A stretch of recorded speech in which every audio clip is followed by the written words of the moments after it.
Hello guys, welcome back to my YouTube channel.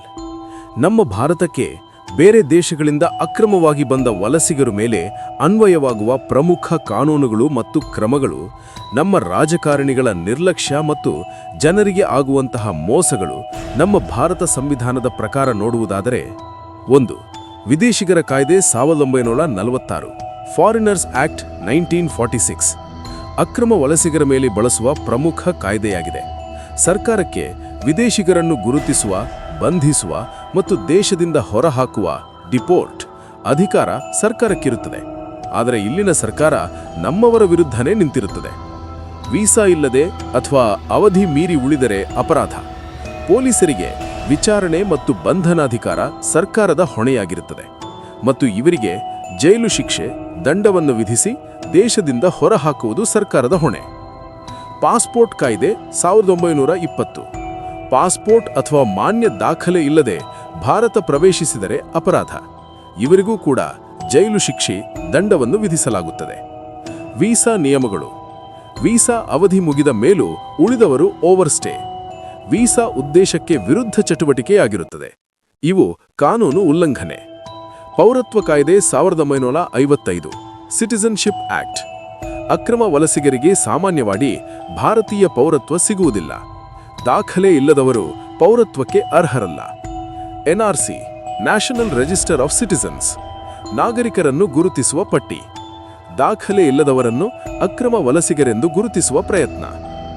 ಬಂಧನ ಶಿಬಿರಗಳು detention centres deport ಮಾಡುವವರೆಗೂ ಅಕ್ರಮ ವಲಸಿಗರನ್ನು ಇಡುವ ಸ್ಥಳ. ಕೋರ್ಟ್ ಮೇಲ್ವಿಚಾರಣೆಯಲ್ಲಿರುತ್ತದೆ. ಭಾರತ ಮತ್ತು ಬಾಂಗ್ಲಾದೇಶ್ ವಲಸಿಗರಿಗೆ ವಿಶೇಷ ನಿಯಮಗಳು.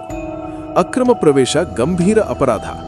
ಬಾಂಗ್ಲಾದೇಶದಿಂದ ಪಾಸ್ಪೋರ್ಟ್ ಇಲ್ಲದೆ, ವೀಸಾ ಇಲ್ಲದೆ ಅಕ್ರಮವಾಗಿ ಗಡಿ ದಾಟಿ ಬಂದವರನ್ನು ಅಕ್ರಮ ವಲಸಿಗರು ಎಂದು ಪರಿಗಣನೆ ಮಾಡಲಾಗುತ್ತದೆ.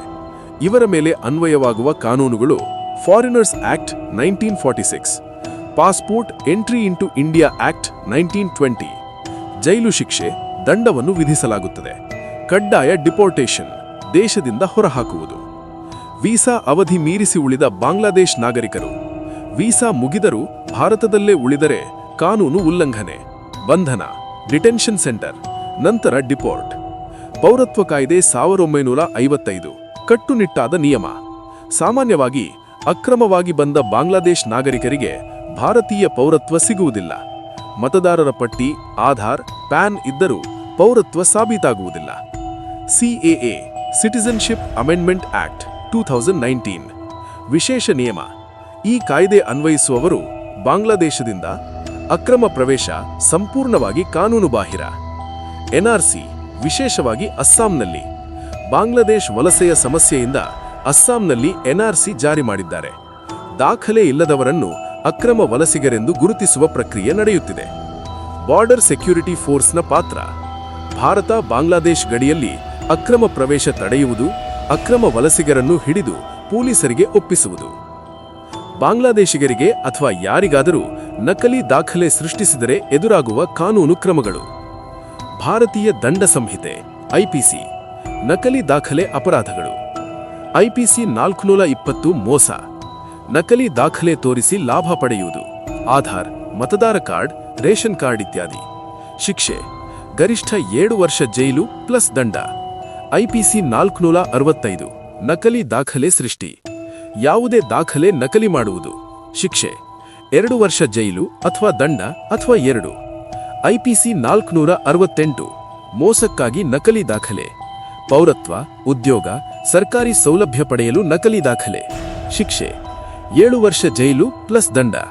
ಐಪಿಸಿ 471 ನಕಲಿ ದಾಖಲೆ ಬಳಸುವುದು. ತಾನೇ ಮಾಡದೇ ಇದ್ದರೂ ನೋಯಿಂಗ್ಲಿ ಬಳಸಿದರೆ. ಶಿಕ್ಷೆ ನಕಲಿ ಮಾಡಿದವರಷ್ಟೇ ಶಿಕ್ಷೆ. ಫಾರಿನರ್ಸ್ ಆಕ್ಟ್ 1946 ಬಾಂಗ್ಲಾದೇಶ್ ನಾಗರಿಕರು ನಕಲಿ ಭಾರತೀಯ ದಾಖಲೆ ಬಳಸಿದರೆ ಕ್ರಮಗಳು. ತಕ್ಷಣ ಬಂಧನ, ಡಿಟೆನ್ಷನ್ ಸೆಂಟರ್, ಡಿಪೋರ್ಟೇಷನ್ ದೇಶದಿಂದ ಹೊರಹಾಕುವುದು.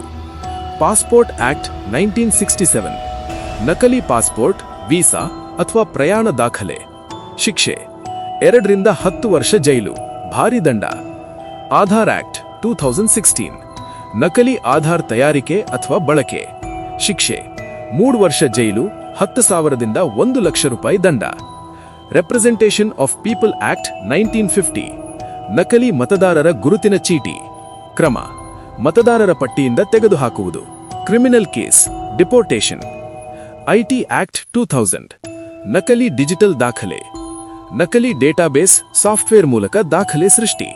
ಶಿಕ್ಷೆ: ಜೈಲು, ದಂಡ, ಸಿಸ್ಟಮ್ ಜಪ್ತಿ. ಭಾರತೀಯ ನಾಗರಿಕರಿಗೂ ಸಹ ಅಪರಾಧಿ. ಗಮನಿಸಿ, ನಕಲಿ ದಾಖಲೆ ಮಾಡಿಕೊಟ್ಟ ಭಾರತೀಯ ನಾಗರಿಕರು ಸಹ ಅಪರಾಧಿಗಳು. ಅವರಿಗೆ ಅನ್ವಯಿಸುವುದು ಐಪಿಸಿ 420, 468, 471. ಸರ್ಕಾರಿ ಉದ್ಯೋಗದಿಂದ ವಜಾ, ಲೈಸೆನ್ಸ್ ರದ್ದು.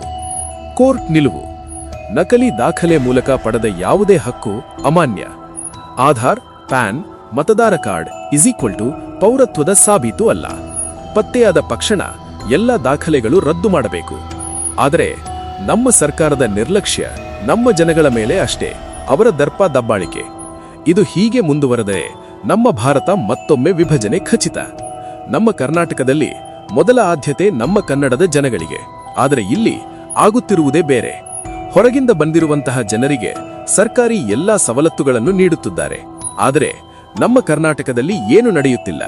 ಸ್ಕೂಲ್, ಕಾಲೇಜು ಎಲ್ಲ ಪ್ರೈವೇಟ್, ಎಲ್ಲ ರಾಜಕಾರಣಿಗಳದ್ದೇ ಆಗಿದೆ. ಈಗಿನ ಯುವಕರಿಗೆ ಉದ್ಯೋಗ ಸೃಷ್ಟಿಯಾಗುತ್ತಿಲ್ಲ. ಗವರ್ನಮೆಂಟ್ ಶಾಲೆಗಳಲ್ಲಿ ಒಳ್ಳೆ ವಸತಿ ಇಲ್ಲ, ಒಳ್ಳೆ ಊಟ ಇಲ್ಲ, ಒಳ್ಳೆ ಎಜುಕೇಶನ್ ಇಲ್ಲ. ಕಾರಣ ನಮ್ಮನ್ನ ಆಳುತ್ತಿರುವಂತಹ ರಾಜಕಾರಣಿಗಳು.